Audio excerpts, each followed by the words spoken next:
Everyone, कैसे हो आप सब लोग। आई होप कि आप सभी बहुत अच्छे होंगे। तो जी हाँ, आज से हम लोग यहाँ पे फाइनली स्टार्ट कर रहे हैं अपना बी फार्मा फोर्थ सेमेस्टर, जिसमें आज हम लोग यहाँ पे बात करेंगे अपने फार्माकोलॉजी के बारे में। अब देखिए, आप लोग यहाँ पे मेरी बात प्लीज़ ध्यान से सुनिए। देखिए, मुझे पता है मैंने आप लोग को बहुत वेट करा दिया है, बट मेरी पूरी कोशिश रहेगी कि आप लोग का ये वेट यहाँ पे वर्थ इट हो इस वीडियो में। और देखिए, यहाँ पे ये हमारी फोर्थ सेमेस्टर की पहली वीडियो रहने वाली है।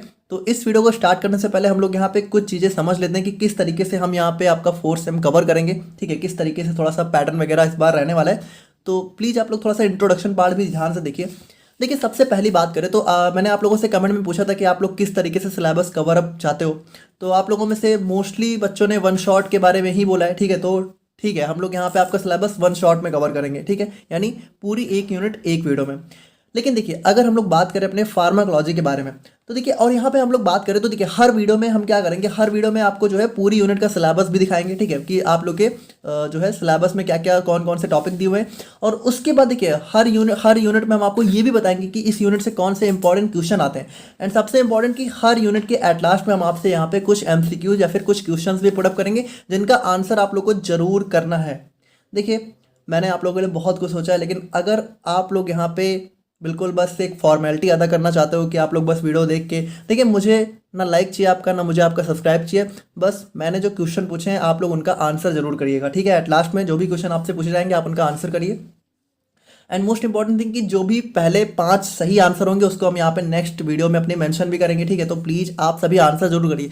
और देखिए, सभी को आंसर करना है, चाहे आप कभी भी वीडियो देख रहे हो, आप लोग को आंसर करना है। ठीक है, ताकि मुझे भी लगे कि आप लोग एक रिस्पॉन्सिव स्टूडेंट की तरह यहाँ पे बिहेव कर रहे हो। और देखिए, मैंने आप लोग को बता ही दिया कि हम लोग क्या करेंगे कि हम लोग यहाँ पे सबसे पहले पूरा सिलेबस वगैरह समझेंगे। ठीक है, एक एक यूनिट का। और उसके बाद हम लोग यहाँ पे जो है आपका टॉपिक देखेंगे, उसमें इंपॉर्टेंट क्वेश्चन भी देखेंगे। एंड यहाँ पे बाकी चीज़ें तो हम लोग देखेंगे ही। तो कुछ इस तरीके से हम लोग यहाँ पे इस बार सिलेबस कवर करने वाले हैं। एंड आई होप कि आप लोग को यहाँ पे ज़रूर अच्छा लगेगा। तो देखिए, अगर हम लोग यहाँ पे बात करें अपने फार्माकोलॉजी के बारे में, तो देखिए, डेफिनेटली आपकी सभी यूनिट हम यहाँ पे वन शॉट ही कवर करेंगे। लेकिन यहाँ पे बस यूनिट 1 में आप मुझे थोड़ी सी छोड़ दे दीजिए, क्योंकि देखिए, यूनिट 1 की बात करें ना, तो यूनिट 1 हमारी काफ़ी सबसे पहली बात ये हमारा इंट्रोडक्शन है फार्माकोलॉजी का। तो ये काफ़ी लेंदी यूनिट रहने वाली है। और इसमें देखिए, अगर हम लोग देखें तो मेजरली हमारे 2 पार्ट होंगे। एक हमारा होगा इंट्रोडक्शन टू फार्माकोलॉजी, जिसमें हम लोग यहाँ पे इंट्रोडक्शन वगैरह देखेंगे कि कैसे कैसे क्या क्या चीज़ें होती हैं। और फिर हमारा सेकंड आ जाएगा मोस्ट इंपॉर्टेंट पार्ट, हमारा फार्माकोकाइनेटिक्स। ठीक है, तो थोड़ा बहुत आप लोगों ने हो सकता है पहले भी सुना हो, बट देखिए, आप लोगों ने जो भी सुना हो, आप लोगों ने आज तक अभी तक जो भी पढ़ा है आप उसको बिल्कुल साइड कर दीजिए। बस आज से आप यहाँ पे मेरे साथ पढ़िए। ठीक है, अगर आप लोग को कोई भी डाउट आएगा आप लोग यहाँ पे कमेंट करिएगा, आप लोग को जो भी चेंजेस चाहिए आप लोग कमेंट करिएगा। बट अभी तक आप लोगों ने जो भी पढ़ा है वो सब भूल जाइए। अब आप लोग को मेरे साथ चलना है। ठीक है, हम जैसा पढ़ाएंगे वैसा पढ़ना है। तो यहाँ पे देखिए, हम लोग करेंगे क्या कि ये यूनिट हम लोग क्या करेंगे, ये यूनिट आप लोग की हम 2 पार्ट में कवर करेंगे। पहला पार्ट हम लोग यहाँ पे इंट्रोडक्शन टू फार्माकोलॉजी, जिसको हम लोग आज कवर करेंगे। तो इसके अंदर हम लोग यहाँ पे ये जितने भी टॉपिक हैं ये सभी आज कवर कर लेंगे। और फिर नेक्स्ट पार्ट में हम लोग यहाँ पे अपना फार्माकोकाइनेटिक्स को कंप्लीट कवर करेंगे। ठीक है, तो इस वीडियो में हम लोग 2 पार्ट बना रहे हैं। बाकी हर यूनिट आप लोग को वन शॉट ही देखने को मिलेगी। तो देखिए, बातें तो यहाँ पे बहुत सारी हो गई, बट थोड़ी सी ज़रूरी बातें थी। एंड फोर्थ सेम आपका बहुत इंपॉर्टेंट है। एंड आई होप कि आप लोग भी थोड़ा समझ रहे होगे। बाकी देखिए, अब आप लोग यहाँ पे कॉपी और पेन लेके बैठ जाइए। देखिए, नोट्स तो आप लोग को हमारी वेबसाइट imperfectpharmacy.in पर free of cost fourth semester के सेक्शन में देखने को मिल जाएगी। बट अगेन देखिए, मैंने हर बार आप लोगों से यही कहा है कि प्लीज़ आप नोट्स खुद से बनाइए, उससे बेटर कुछ हो ही नहीं सकता। ठीक है, बाकी ठीक है, अगर आप लोग को मेरी नोट्स बहुत अच्छी लगती है आप उसका प्रिंट आउट वगैरह निकलवा लीजिएगा। बट फिर भी वीडियो देखते टाइम आप लोग थोड़ा बहुत लिखते रहिए, साथ में कुछ स्पेशल कुछ पॉइंट्स जो कि अलग से भी हम बताते हैं उनको नोट करते रहिए। ठीक है, तो बाकी आप लोग कॉपी और पेन लेके बैठ जाइए और हम लोग यहाँ पे अपना आज का वीडियो स्टार्ट करते हैं। तो देखिए, अगर हम लोग यहाँ पे बात करें ना, तो यूनिट 1 और यूनिट 2 ये हमारी दोनों की दोनों यूनिट होने वाली है जनरल फार्माकोलॉजी के ऊपर। यानी कि इसमें हम लोग यहाँ पे फार्माकोलॉजी के कुछ जनरल टर्म्स को पढ़ेंगे। और उसके बाद हम लोग क्या होगा, उसके बाद हमारी जितने भी यूनिट्स हैं और आपके आने वाले जितने भी सेमेस्टर हैं उसमें हम लोग स्पेसिफिक फार्माकोलॉजी पढ़ेंगे। यानी कि हम लोग पढ़ेंगे कि pharmacology of cardiovascular system, pharmacology of CNS पढ़ेंगे। ठीक है, और उसके बाद बहुत सारे, मतलब फिर हम लोग यहाँ पे हर एक बॉडी पार्ट की अलग से फार्माकोलॉजी पढ़ेंगे। बट अभी हम लोग यहाँ पे जनरल फार्माकोलॉजी पढ़ेंगे कि हम लोग देखेंगे कि फार्माकोलॉजी एक्चुअल में क्या होती है और इसके क्या क्या कॉन्सेप्ट्स हमारे होते हैं बेसिकली। तो यहाँ पे देखिए थ्योरी को भी हम लोग बिल्कुल साइड में रखते हैं और हम लोग बहुत सिंपली समझते हैं कि ये जो हमारा फार्माकोलॉजी वर्ड ही है, ये हमारे दो ग्रीक वर्ड से मिलकर बना हुआ है। पहला हो गया फार्माकॉन, दूसरा हो गया हमारा लॉजी। अब देखिए लॉजी आप लोग को पता है, हमारा लॉजी बायोलॉजी हो गया, फिजियोलॉजी हो गया, ठीक है, कितने वर्ड्स के आगे हमारा लॉजी लगा होता है, जूलॉजी हो गया। लॉजी का मतलब क्या होता है? लॉजी का मतलब होता है स्टडी। और देखिए यहाँ पे अगर आपको पता फार्माकॉन, फार्माकॉन का मतलब आप लोगों को फार्माकोपिया में भी हम लोगों ने बताया था, फार्माकॉन का मतलब होता है ड्रग। तो यहाँ पे क्या हो गया भाई, ड्रग की स्टडी यानी कि फार्माकॉनलॉजी, यानी कि ड्रग्स की स्टडी जो होती है वही हमारी होती है फार्माकोलॉजी।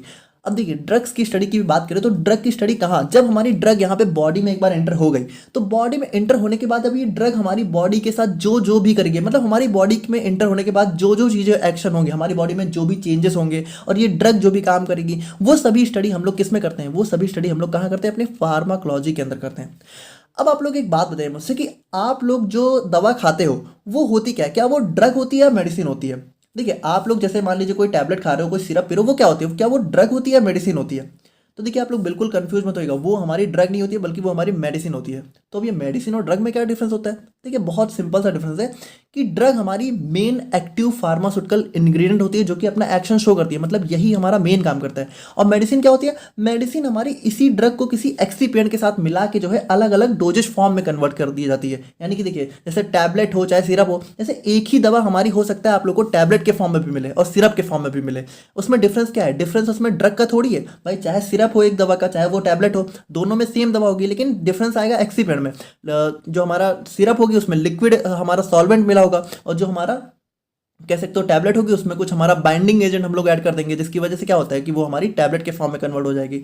तो मेन चीज़ ये है कि देखिए अब अगर हम लोग फार्माकोलॉजी की बात करें तो फार्माकोलॉजी का इस मेडिसिन से कोई लेना देना नहीं है। यानी कि देखिए इस फार्माकोलॉजी में हम लोग एक्सिपिएंट की बात नहीं करेंगे, बल्कि हम लोग किसकी बात करेंगे? हम लोग बात करेंगे अपने इस ड्रग के बारे में। अब देखिए कुछ चीज़ें हम लोग और समझते हैं कि देखिए अगर आप लोग को थोड़ा बहुत पता हो या फिर आप लोगों ने कभी मतलब नोटिस किया हो कि जैसे कोई दवा होती है तो हम लोग क्या होता है कि भाई दवा हम लोग बहुत अलग अलग रूट से ले सकते हैं अपनी बॉडी में, है ना? कि कुछ दवा हम लोग यहाँ पे टैबलेट के फॉर्म में या फिर सिरप के फॉर्म में क्या होता है, ओरल रूट से लेते हैं यानी कि मुंह से लेते हैं, और कुछ दवा जैसे इंजेक्शन के फॉर्म में भी ली जाती है। तो कभी आप लोगों ने एक चीज़ नोटिस करी है कि जैसे मान लीजिए एक दवा आप लोगों ने, मान लीजिए एक टैबलेट है, एक टैबलेट आप लोगों ने खाई, तो क्या टैबलेट खाने के तुरंत बाद आप लोग को जो है एक्शन देखने को मिल जाता है? जैसे मान लीजिए आप लोगों ने जो भी प्रॉब्लम है उसके लिए जो भी टैबलेट खाई, तो क्या टैबलेट खाने के तुरंत बाद जैसे बुखार वगैरह होता है नॉर्मली आप लोग पैरासीटामॉल लेते हो, तो क्या ऐसा होता है कि पैरासीटामॉल आप लोगों ने लिया और जैसे लिया क्या वैसे ही तुरंत हमें एक्शन देखने को मिलने लगता है? क्या तुरंत हमें रिलीफ होता है? आई थिंक ऐसा नहीं होता है, आप सभी को पता है। लेकिन क्या होता है 2-3 घंटे बाद हमें यहाँ पे धीरे धीरे हमें जो है थोड़ा सा रिलीफ मिलना चालू होता है। यानी होता क्या है, जब भी हम लोग यहाँ पे कोई टैबलेट वगैरह ओरल रूट से लेते हैं तो उसका एक्शन लेट हमें देखने को मिलता है। और वही मान लीजिए अगर आप लोगों को पता हो कि जैसे मान लीजिए कोई इमरजेंसी केस है, ठीक है, किसी को कोई प्रॉब्लम हुई है और बहुत मतलब कि उसको इमरजेंसी दवा देनी है, तो क्या कभी भी हम लोग इमरजेंसी केस में कभी भी टैबलेट का यूज़ करते हैं?